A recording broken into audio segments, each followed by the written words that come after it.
Welcome বন্ধুরা, আমার all subject tuition চ্যানেলে তোমাদের সকলকে জানাই স্বাগতম। বন্ধুরা, আজকে আমরা হাজির হয়েছি মাধ্যমিকের জীবন বিজ্ঞান সাবজেক্ট নিয়ে। জীবন বিজ্ঞানের 2 মার্কসের কিছু গুরুত্বপূর্ণ সেরা প্রশ্নগুলো আজকে বাছাই করে নিয়ে এসেছি। ভিডিওটি একটু স্কিপ না করে সম্পূর্ণটা দেখার অনুরোধ রইল। যদি উত্তর প্রয়োজন হয়ে থাকে প্রশ্নটা তোমরা কমেন্ট বক্সে লিখে আমায় জানাবে, আমি উত্তরও তোমাদের প্রোভাইড করে দেব পরবর্তীতে।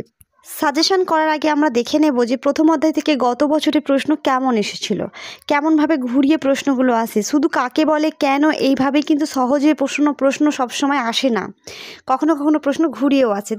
এখানে দেখো, শর্করার বিপাক সংক্রান্ত নিম্নলিখিত দুটি বিষয়ে ইনসুলিন হরমোনের ভূমিকা কি কি, এরকম প্রশ্ন করে নিচে কিন্তু পয়েন্ট দিয়ে দিয়েছে, গ্লুকোজের ভাঙন আর গ্লুকোজের রূপান্তর। অর্থাৎ প্রশ্নগুলো বুঝতে যারা একটু দুর্বল স্টুডেন্ট আছে তাদের ভীষণই কষ্ট হবে, তারা প্রশ্নটা কিভাবে করবে বুঝতেই পারছো না। এটা হচ্ছে গ্লুকোজের ভাঙনে আর গ্লুকোজের রূপান্তরে ইনসুলিনের ভূমিকা, ইনসুলিন হরমোনের ভূমিকা কি সেটাই লিখতে বলেছে। তো এবারে তোমাদের যখন পরীক্ষা হবে তোমাদের প্রশ্ন কী রকম ধরনের আসবে সেটাও একটু দেখে নাও। ধরো প্রশ্ন আসলো, নিম্নলিখিত মাছের পাখনাগুলির গমনে ভূমিকা বা কাজ লেখো। তো এইভাবে নিচে পয়েন্ট তুলে দিল, বক্ষ পাখনা, পায়ু পাখনা, পুচ্ছ পাখনা, যে কোনো দুটো দেবে যেহেতু 2 নম্বরের। তো দুটো দিল, ধরো বক্ষ পাখনা দিল, তো বক্ষ পাখনার কী লিখতে হবে তোমাদের, বক্ষ পাখনার কাজ বা গমনে ভূমিকা কি, মাছের গমনে এর কাজ কি বা ভূমিকা কি। তো উত্তর কি হবে, যে মাছকে জলে স্থির থাকতে এবং জলে ওঠানামা করতে সাহায্য করে, এটা বক্ষ পাখনার কাজ হলো। নেক্সট হচ্ছে পায়ু পাখনা। এই পায়ু পাখনার কাজ কি, পায়ু পাখনা কিন্তু পায়ুর পেছনে অবস্থিত হয়, তো এটা কি করে, এটা দেহের ভারসাম্য রক্ষায় সাহায্য করে। আর একটা হচ্ছে পুচ্ছ পাখনা, এই পুচ্ছ পাখনা মাছকে দিক পরিবর্তন করতে সাহায্য করে। তো চলো অধ্যায়ভিত্তিক সাজেশনগুলো দেখে নেওয়া যাক। প্রথম অধ্যায় থেকে প্রশ্নগুলি দেখে নাও। প্রথম প্রশ্ন, পিটুইটারিকে প্রভুগ্রন্থি বলে কেন, অগ্নাশয়কে মিশ্র গ্রন্থি বলে কেন, হরমোনকে রাসায়নিক দূত বা রাসায়নিক বার্তাবহ বলে কেন, গোনাড কি উদাহরণ দাও, থাইরক্সিনের দুটি কাজ লেখো, অশ্রুগ্রন্থি কোথায় থাকে এর কাজ কি, স্নায়ুগ্রন্থি বা নার্ভ গাংলিয়ন কি, একমাত্র অধিনেত্র দৃষ্টি বলতে কি বোঝায়, সরল ও জটিল প্রতিবর্ত ক্রিয়ার একটি করে উদাহরণ দাও। নেক্সট প্রশ্ন, চোখে ছানি পড়া বা ক্যাটারাক্ট বলতে কি বোঝায়, মানব চক্ষুর প্রতিসারক মাধ্যমগুলির নাম লেখো, মাছের গমনে মায়োটম পেশির ভূমিকা লেখো, ট্যাকটিক চলন ও ফটোট্যাকটিক চলন কাকে বলে, ট্রপিক ও স্থানীয় হরমোন কাকে বলে। ভীষণই গুরুত্বপূর্ণ প্রশ্ন প্রথম অধ্যায় থেকে। এই কয়েকটি প্রশ্ন খুব ভালো করে তোমরা রেডি করে রাখবে। এখান থেকে যদি কোনো প্রশ্ন তোমাদের উত্তর না থাকে, কোনো প্রশ্নের উত্তর পেতে যদি সমস্যা হয়ে থাকে, তাহলে কিন্তু আমাকে তোমরা প্রশ্নটি লিখে কমেন্ট বক্সে জানাবে। এরপর দ্বিতীয় অধ্যায় থেকে গুরুত্বপূর্ণ কিছু প্রশ্ন দেখো। কোষচক্র কাকে বলে, কোষচক্রের দশাগুলির নাম লেখো, ডিএনএ ও আরএনএর পুরো নাম কি, এদের দুটি করে কাজ লেখো। পার্থক্য দুটি করবে, একটা হচ্ছে ডিএনএ ও আরএনএ এবং ক্রোমোজোম ও ক্রোমাটিডের মধ্যে পার্থক্য।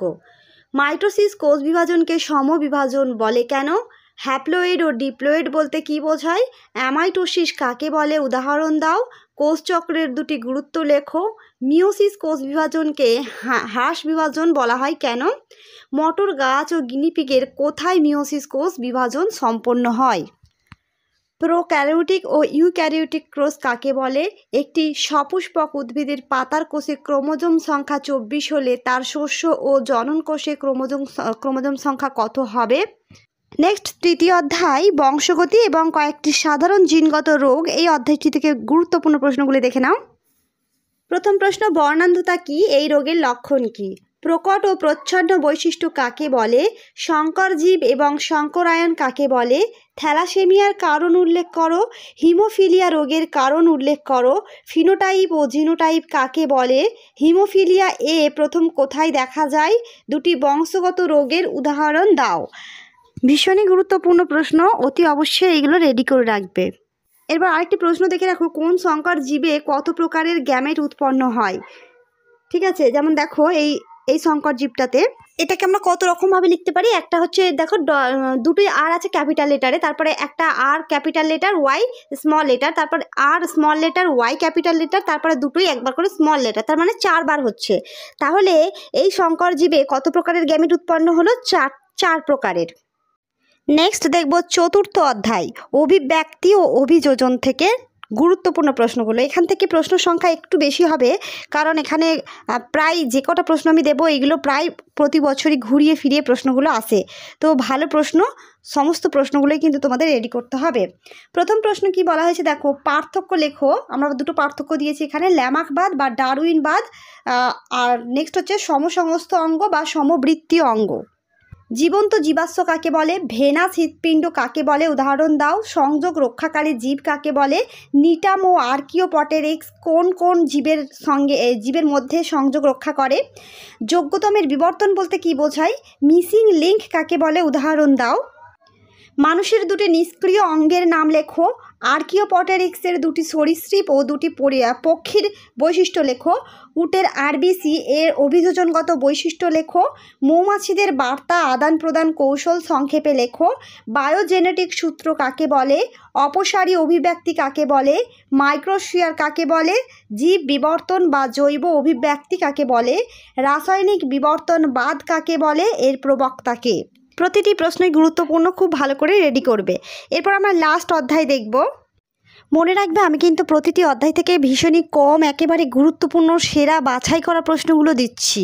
এইগুলো তোমরা অবশ্যই রেডি করবে। এছাড়াও তোমরা যদি কোনো এর আগে মুখস্থ করে থাকো সেইগুলোও কিন্তু বাদ দেবে না, সেইগুলোও রেডি করবে। কারণ আমি তোমাদের প্রথম থেকে প্রশ্ন দিতে পারিনি, নইলে আমি আরও অনেক প্রশ্ন তোমাদের আগে থেকে রেডি করিয়ে রাখতাম। যেহেতু সময় অতি অল্প, তাই একেবারে বাছাই করে প্রশ্নগুলো দিচ্ছি। এর মধ্যে একটাও কিন্তু তোমরা স্কিপ করবে না। তো দেখো, পঞ্চম অধ্যায়ের প্রথম প্রশ্ন, কলেরা, টাইফয়েড, আমাশয় রোগগুলির জীবাণুর নাম লেখো। এই রোগগুলি কোন জীবাণু থেকে সৃষ্টি হয়? একটু মনে রাখবে, কলেরার ভিব্রিও কলেরি, আর টাইফয়েডের হচ্ছে সালমোনেলা টাইফি, আর আমাশয়ের হচ্ছে এন্টামিবা হিস্টোলাইটিকা। নেক্সট প্রশ্ন, ইউট্রোফিকেশন কাকে বলে? এই ইউট্রোফিকেশন কিন্তু জলদূষণের কারণে হয়ে থাকে, তোমরা একটু ভালো করে দেখে রাখবে।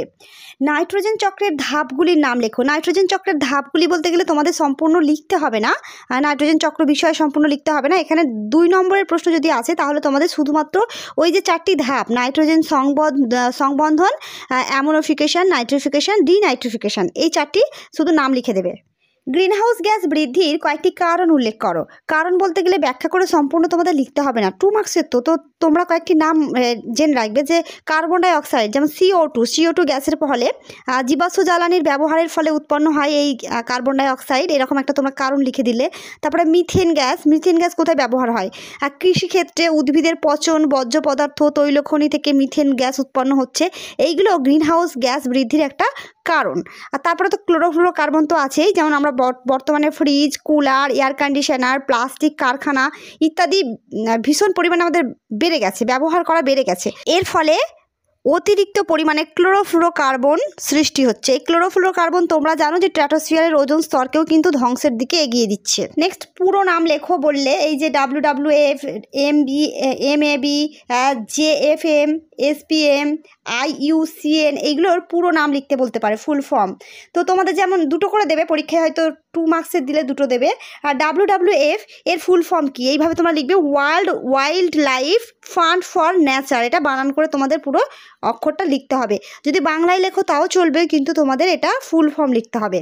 নেক্সট প্রশ্ন দেখো, ক্রায়ো সংরক্ষণ বলতে কি বোঝায়? রেড পান্ডা হ্রাসের 2টি কারণ লেখো। নাইট্রিফিকেশন কাকে বলে? ডিনাইট্রিফিকেশন কাকে বলে? ভারতের 2টি হটস্পটের নাম লেখো। হাঁপানি বা অ্যাজমার কারণ কি? এর লক্ষণ লেখো। মাটি দূষিত হয় এমন 2টি রাসায়নিক সার ও কীটনাশকের নাম লেখো। রেসারপিন ও কুইনাইনের উৎস ও ব্যবহার লেখো। বায়ো অ্যাকুমুলেশন বা জৈব সঞ্চয় কি?